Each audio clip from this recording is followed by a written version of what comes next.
शुक्रिया चेयरमैन साहब, आपने मुझे बोलने का मौका दिया। मैं इस तहरीक अदम एतमाद की तायद में खड़ा हूं जिसको टीआरएस पार्टी और हमारी पार्टी ने दिया, जिसको स्पीकर साहब ने कबूल किया। सर, मैं 11 पॉइंट आपके सामने रखूंगा जो मैं बताने की कोशिश करूंगा कि क्यों हम इस तहरीक अदम एतमाद की तायद में और मोदी हुकूमत की मुखालिफत में खड़े हैं। सर, हालिया दिनों में हमारे मुल्क में ट्रेन में एक वर्दीपोश दहशतगर्द ने अपने सीनियर मीना साहब का कत्ल करने के बाद ट्रेन के कंपार्टमेंट में जाकर नाम पूछकर, चेहरे पर दाढ़ी देखकर, कपड़े देखकर उनको कत्ल कर दिया और उसके बाद उसने कहा कि इस देश में रहना है तो मोदी को वोट देना पड़ेगा। मैं हुकूमत से जानना चाहूंगा कि क्या ये अक्सरियती तबके की एक्सट्रीमिज्म और रेडिकलाइजेशन की बेहतरीन मिसाल नहीं है, और अगर है तो फिर हुकूमत इस पर क्या करेगी। सर, हमारे आइन में, संविधान में लिबर्टी ऑफ कॉन्शियस को लिखा गया, तमहीद में, यानी जमीर की आजादी का जिक्र किया गया है।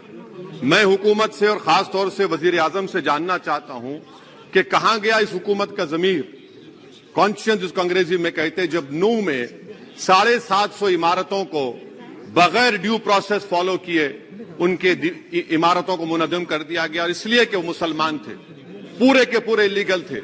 इसीलिए पंजाब की हाईकोर्ट और हरियाणा की हाईकोर्ट ने कहा कि ये एथनिक क्लेंसिंग है। इसकी एक बेहतरीन मिसाल है उस हुकूमत की। तीसरी है कि इस मुल्क में एक नफरत का माहौल, बल्कि एक आतिश को पैदा कर दिया गया, मुसलमानों के खिलाफ नफरत का माहौल। ये 9 साल का इनका ये कारनामा है। तीसरा सर, मणिपुर के ताल्लुक से कल बड़ा लंबा जवाब वजीर दाखिला ने दिया। सर, आसाम राइफल के ऊपर केस बुक हो जाता है, एफआईआर हो जाता है। क्या हो रहा है वहां पर? कहां गया आपका कॉन्शियस, कहां गया आपका जमीर, जब वहां की महिलाओं की अस्मत रेजी की जा रही है? और आप मुख्यमंत्री को नहीं हटाना चाहते इसलिए क्योंकि वो कोऑपरेट कर रहा है। सर, मैं हरियाणा और मणिपुर के वजीर आला के लिए किसी शायर ने अच्छा कहा था कि कुर्सी है तुम्हारा ये जनाजा तो नहीं, कुछ कर नहीं सकते तो उतर क्यों नहीं जाते। आखिर कहां गया? उन ताबूतों में खो गया कि आपका कॉन्शियस, आपका जमीर, जहां पर 50,000 लोग बेघर हो गए, यानी 6 लाख हथियारों को लूटा जा रहा है। आखिर कौन सा आप इंचार्ज वहां पर हैं?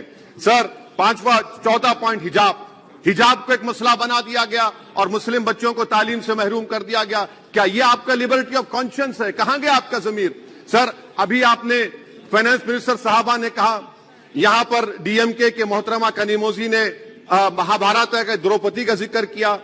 मैं ये पूछना चाहता हूं, बिल्किस बानो इस देश की बेटी है या नहीं? जिस बिल्किस बानो को 11 लोगों ने रेप किया, प्रेग्नेंट थी, उसकी मां का रेप किया, उसकी बेटी को कत्ल कर दिया, उसकी मां का कत्ल कर दिया, आपने कातिलों को रिहा कर दिया। ये आपका कॉन्शियंस है? ये आपका कॉन्शियंस है? आप तो मेजोरिटेरियन पॉलिटिक्स को फरोग दे रहे हैं। सर, आज चाइना के ऊपर कोई नहीं बोलते हैं। प्रधानमंत्री मोदी ने उस वक्त 2013 में, जब प्रधानमंत्री नहीं थे, कहा था कि समस्या बॉर्डर पर नहीं, दिल्ली में है। अगर हम अपनी जमीन पर हैं तो डिसएंगेजमेंट क्यों कर रहे हैं?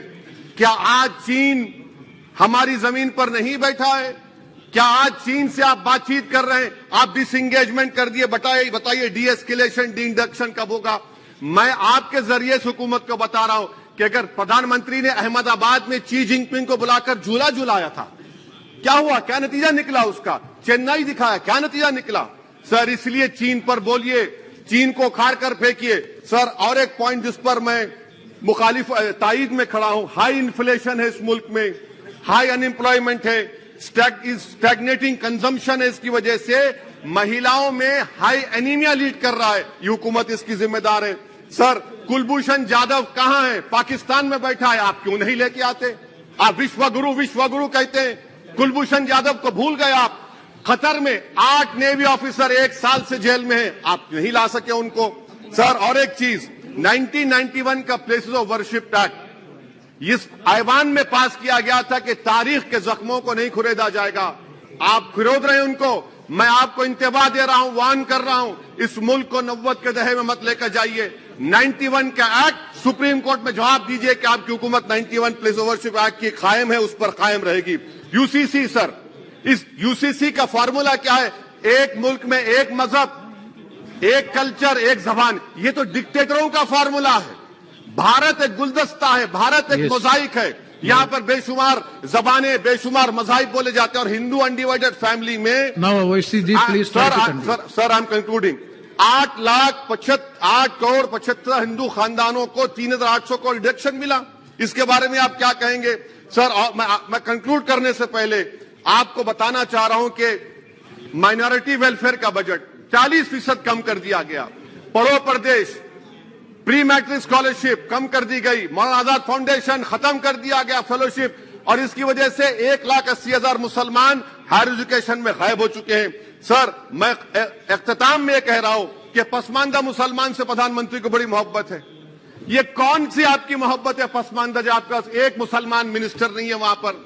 इखलाक से लेकर पीलू खान से लेकर अफान अंसारी से लेकर लुकमान अंसारी, मॉब लिंचिंग पूरे पसमानदा मुसलमान की होती है। पावरलूम बंद है, अंसारियों के कुरैश बरादरी का कारोबार बंद किया जाता है। स्पीकर सर, मैं कंक्लूजन में अभी कल हमारे होम मिनिस्टर ने कहा था क्विट इंडिया। अगर इनको मालूम हो जाए कि क्विट इंडिया का नारा एक मुसलमान ने दिया था तो वो भी नहीं बोलेंगे, वो नहीं मालूम था उनको। उसका मैं कंक्लूड कर रहा हूं, उसका नाम यूसुफ मेहर अली था सर। यूसुफ मेहर अली ने क्विट इंडिया का नारा बनाया, जिसको महात्मा गांधी ने सारे देश में एक पैगाम किया। मैं कंक्लूड कर रहा हूं सर, इस देश में अगर आज क्विट इंडिया करना है तो कहना पड़ेगा चाइना क्विट इंडिया। जो गौ रक्षक है जिसका नाम मोनू है, वो आपके लिए मोनू डार्लिंग बन गया है, उसको कहिए क्विट इंडिया। सर जो लोग तुष्टीकरण की राजनीति आप कर रहे हैं, आप हिंदू अक्सरियती लोगों में हथियार बांट रहे हैं, ये आप देश के लिए खतरा पैदा कर रहे हैं। Sir I am concluding. इसीलिए हम आपसे अपील कर रहे हैं कि हुकूमत से कह रहे हैं कि आप जो सियासत कर रहे हैं इससे नुकसान देश को होगा। प्रधानमंत्री जब खड़े होकर जवाब देंगे, हम उनसे पूछना चाह रहे हैं, पॉइंटेड क्वेश्चन है, क्या देश बड़ा है या हिंदुत्व गोलवालकर की आइडियोलॉजी बड़ी है? मैं इस तहरीक अदम एतमाद की तायद में खड़ा हूं और हुकूमत की मुखालिफत में। सर एक आधा मिनट सर, दो लोग दो महाज है इस मुल्क में, एक चौकीदार है, एक दुकानदार है।